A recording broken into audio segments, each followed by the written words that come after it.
Any way you look at it, today is a celebration, right? Ben Askren got 2 new lungs, which he needed or he was not going to make it. However, there is a reason that lungs are the most challenging organ to do transplants on. And I want to go through these numbers with you so you understand exactly what that looks like. So I just filmed this entire video, starting with the slide that you're looking at right here, as you're going to see in a second, because I'm filming this after having filmed it. I didn't see what Jake actually said in this press conference about Ben Askren and his lungs until I watched it, and I had already done the entire video. So this is not some kind of like ploy to get you to watch the whole video, but just so we're clear, the video would have been very different for a multitude of reasons that you'll understand when you see. But like that reaction that you see to what he says here is 100% real. It's the last segment. I would encourage you guys to. You want that information anyway, but if you want to fast forward before you get out of here, don't forget to watch that last segment before you go. All right, Jesse on Fire, welcome back. So I am just coming out of a cocoon that I've been in for the last 2 days, vomiting my face off. So I wanted to talk about everything that's happened in the last couple of days, but I wanted to start here because this news about Ben Askren getting a double lung transplant is very recent, and the circumstances around this are very interesting and notable. For a lot of reasons, for a lot of the different things that we talked about on this channel or talk about on this channel. This story kind of hits all of the things in all the different kind of categories that I talk about. Because Ben Askren, obviously a former MMA star and a wrestling star, now, father of 3, I believe he has 3 kids. Actually, I know he has 3 kids, similar ages to my kids. And he, when needed a lung transplant, had his insurance deny him coverage.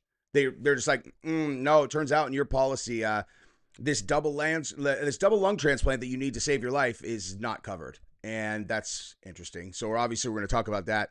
But he somehow came up with the money. It's one of the most expensive surgeries you can have. That's probably why the insurance companies are looking for loopholes to let people die rather than live up to the the commitments that they've made on the side of an exchange for money for a service. It's really not a very complicated situation. Insurance companies, like, conceptually, you could explain it to a fucking 5-year-old, So there is always risk in life, right?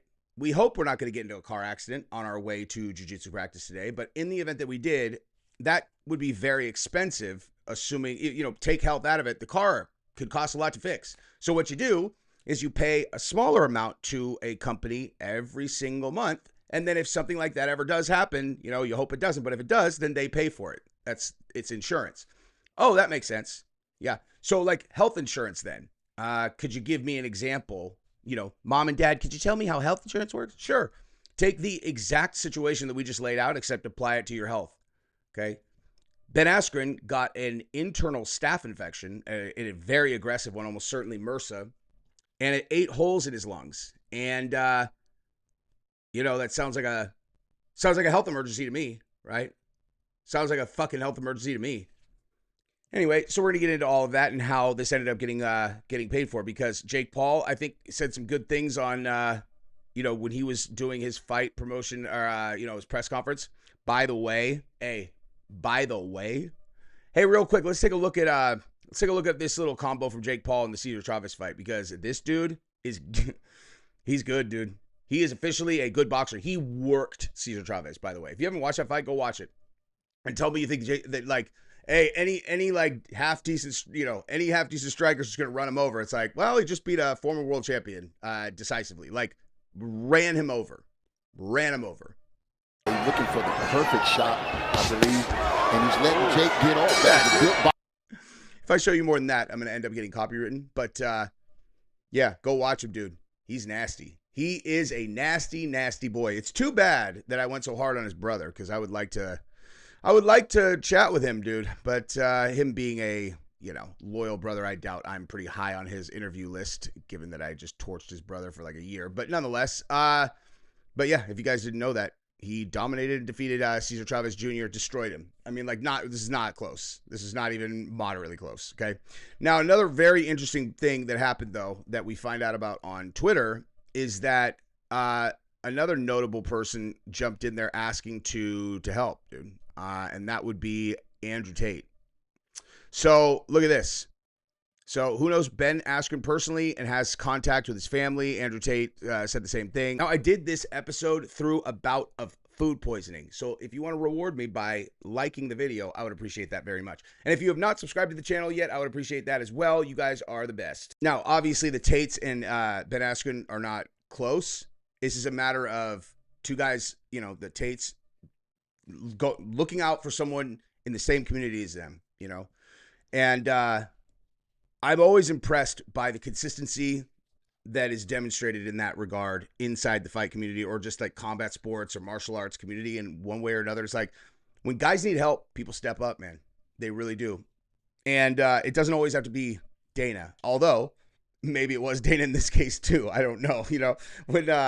When Cain Velasquez had his situation, I mean, it's been verified. I said from the beginning, I'm like, I guarantee you that Dana paid for Garagos. Because Mark Garagos is his attorney, and that is a big number. That's an expensive person to have as your defense attorney.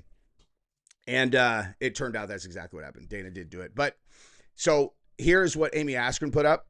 And then I want to talk a lot more about, you know what? Fuck that. I want to talk about this shit first, dude. Before we get into the details of the lung transplant, this is what I want to talk about, actually. Okay. I want to talk about how it is even moderately acceptable in society that this would have been, that this is accepted, period. Now, obviously, this is a happy story, at least as of this moment, because, we think that he's going to come out of this thing okay. But again, I want to show you guys later on just kind of like what it looks like relating to lung transplants and the success, percentage, because it's a serious transplant. They don't always work. I mean, like, obviously everyone should just collectively visualize a world where Ben Askren comes out of this thing okay. He's incredibly grateful to everyone. He thanks the Tates because he can't even believe that, like, you could think a guy's the biggest asshole in the world, and if they pay for your lung transplant and every day that you're alive you get to spend with your kids you owe to that person's generosity, that's going to be someone that you will throw yourself in front of a bus for, dude. That's how, like, bottom line. I would never question. Well, I mean, there's what upside is there for the Tate brothers to donate money to this transplant if they do not have good intentions? You know what I mean? I don't think that winning over MMA guy on YouTube would make it to the level where they're going to throw $1 million at a thing out of charity. Like this, clearly there's some good in those guys. You know what I mean? But so this is what Amy Askren said. She said, we are so thankful to share that Ben has received a double lung transplant. We are forever thankful to the donor and his family. This is the beginning of a new lifestyle for Ben, but every new day he has is a gift. That is a fact, dude. It still doesn't feel real that he was walking around completely healthy just 5 weeks ago. So much can change so quickly. Please keep 5 weeks ago. So something must have happened leading up to this, because this was like, was it 5 weeks ago when he, it can't have been 5 weeks ago, right? So something must have happened before he was in the hospital, I think. That's interesting. I'll look into that after this. So much can change so quickly. Please keep Ben in your prayers that his body welcomes his new lungs as if they were his own. I am constantly in awe of all the people carrying us through right now. I can't wait to tell Ben all about it. I'm hopeful that in coming weeks, Ben will be able to give the next update, but hopefully he will wait until the drugs wear off. Okay, that's funny. But so that's good, because that's the battle right there with transplants. Is like, is the body going to accept them? I was actually just talking about this with someone last Saturday related to this. Wait, so that was a couple weeks ago, not 5 though. Anyway, I was talking about the lung transplant thing about Ben with someone at my jiu-jitsu gym, and we were talking about this. What the future is going to hold in this kind of medicine is like unbelievable. So you know how like in science fiction movies they have had like, it looks like a thing that kind of just goes and it would like basically make an organ. Like, that's not science fiction. Like, that's going to happen. What's going to happen is we're going to figure out a way to map the genome to just completely crack the code on DNA to where we will be able to take a person's blood, have their DNA, and we will be able to 3D print an exact brand new replica or, of the lungs that they should have.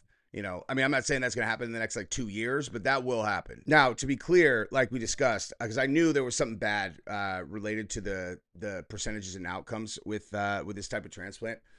Obviously, I hope Ben Askren lives to be 105. As it relates to success ratio of lung transplants, they're not very good. As it relates to like long-term survival rate. So it's like, so the 1 year survival rate is 80 to 90%. 3 year survival rate is about 70%. However, long-term survival beyond 5 years is much lower, with about only half of recipients surviving that long. Oh, dude, he'll be fine. Lungs are also the most challenging organ to transplant due to their fragility and high rate of rejection. Well, listen, dude, if 50% of people are making it through the 5 year mark, bet on fucking a college wrestler to be on the good side of 50%, man. Those guys are absolute savages. You know what I mean? Like, those are fighters right there, dude.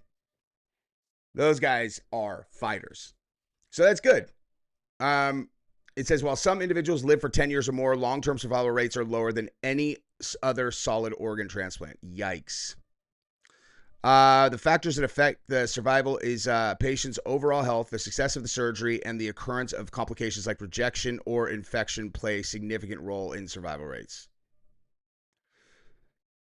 Well, obviously, like, this is good, though. He was going to die if he didn't get this, which brings us back to the main conversation that I want to have. And I want to come up here, and I'm sorry, like, I really am on the ropes, dude. And hopefully, this, what I thought was food poisoning thing that I have going on with my stomach that now I'm realizing has actually been going on for weeks, just not as bad as they were. I am hoping it's not a bigger issue, because I'm looking at this. I'm like, 5 weeks ago, he was doing whatever and he was fine. Hopefully this thing that made me throw up for 2 days is not something that's going to eat a fucking hole in my lungs. You know what I mean? But so look, let me just read to you what this guy said. Health insurance is a fucking scam. Nobody should die of a curable disease. Nobody should suffer from a curable condition. Nobody should be limited by a treatable disability. Say Ben Askren, free Luigi Mangione. Okay, so here's the thing, dude. Health insurance is a scam. In many cases, this is exactly what they, end up being. And this is one of those situations. I mean, listen, in fairness, I have not seen his policies. I don't know what loophole they're jumping through to say that they won't cover it. What I do know is that in that situation, the family has no ability to fight it in the amount of time that they have where they need to get this done. Okay. And I'll tell you what I mean by that. It's right after I addressed the last part of this, which is free Luigi Mangione. Dude, okay. I will be like, I really try to be really objective on these things. And even though I have been absolutely rock solid on the fact that Luigi Mangione is a criminal who needs to go to prison, because you can't set a precedent that because you don't like something that you can just go murder the CEO of that company. Okay. Like, believe me, that's not a world that we want to live in. And the people who are saying that, again, always seem to have zero experience with true violence, because this is just a crazy position. Okay. Like, it's not okay for an activist to go murder a guy who works for a company in an industry that you don't like, regardless of why. You can't do that. We cannot live in that world. Okay. Now, with that said, I will say that the conversation around health insurance has been positively affected dramatically by the fact that he did that. I can't lie about it. I would be a hypocrite if I did not acknowledge something that I know to be true, which is the fact that Luigi killing that dude absolutely, like, threw gasoline on that topic, right? In a way that's very different. Like, it was such a massive thing that he did, like, such a huge thing that happened, that it became a topic that is, like, top of mind, to where now when this absolutely insane injustice happens, people are talking, and they're talking and everybody's connecting the two things.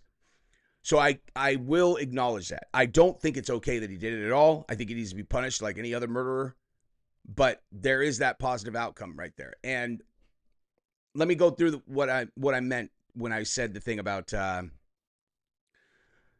them using a loophole to, like, get out of paying stuff like this. And then I'll tell you a story, an actual story from my family similar to this. Okay. So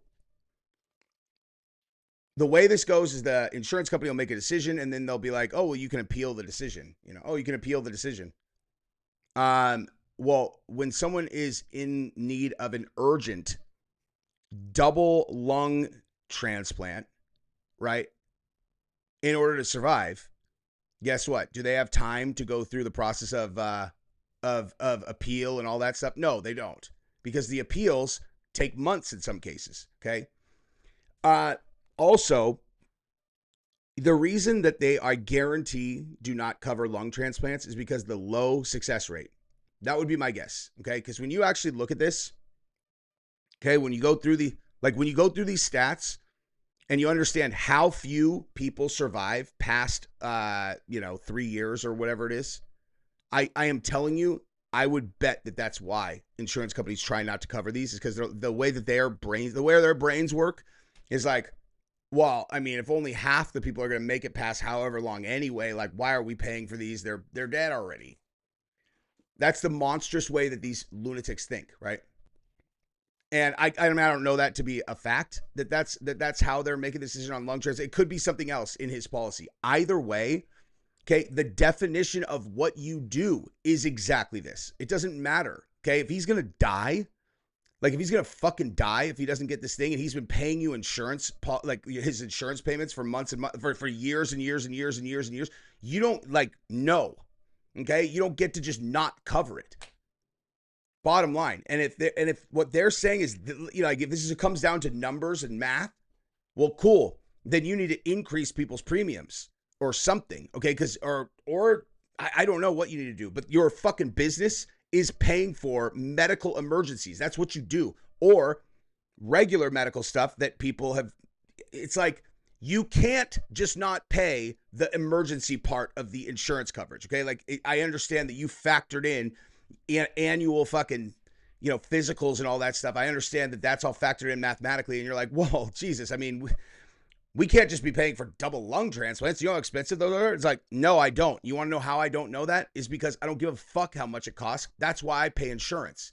So yeah, I have no idea how much it costs, and I don't care, because if you wanted to do an insurance policy where you cover everything except when I actually need you, I probably would have chosen a different fucking way of doing this. If I've been paying, he's got 3 kids. If he's paying, he's probably, let's say, whatever he's been paying forever, I guarantee he's probably breaking even, dude, on like how much he's paid in, to just like breaking even. What am I talking about? I guarantee he's paid way more over his life than he has received in coverage from the insurance companies. And it's like, it's just, this cannot be allowed, dude. Like, this shit, they need to reform this. I realize how challenging that is. You get into fucking government, and all the money that is coming in there is meant to block your ability to address this problem. But that shit cannot stand, dude. You cannot have situations like this where you have like a father with a wife and 3 kids who's going to die. And the only reason that he ends up getting a lung transplant is because he's Ben Askren, and he has, people who care about him, like public people who care about him. It's fucking wrong, dude. It's wrong.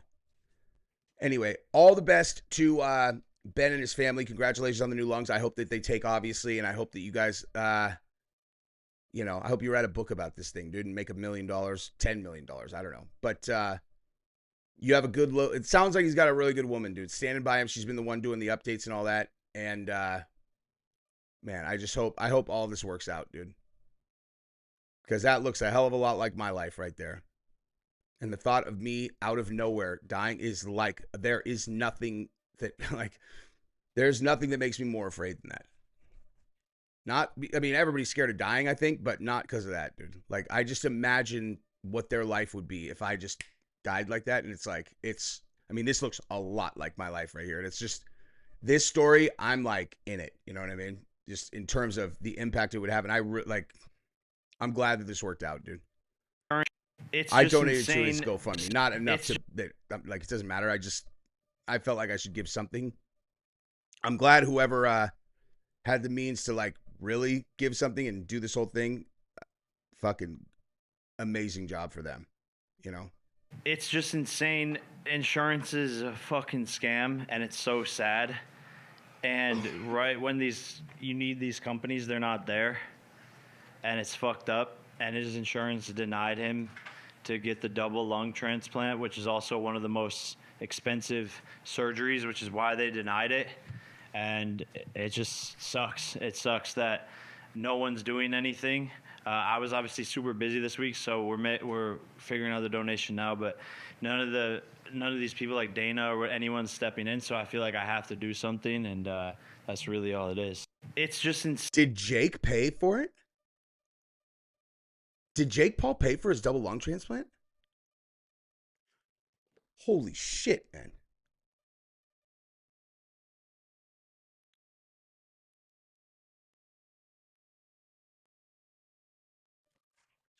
I didn't know that. I didn't know that. What an absolute fucking badass if he did. What an absolute fucking badass if he did. If fucking Jake Paul paid for that lung, dude, or those lungs, I'll take, dude, wow. That is, if Jake Paul paid for those lungs, dude, I just became the biggest Jake Paul fan on planet fucking Earth. That's what that is, dude. Wow.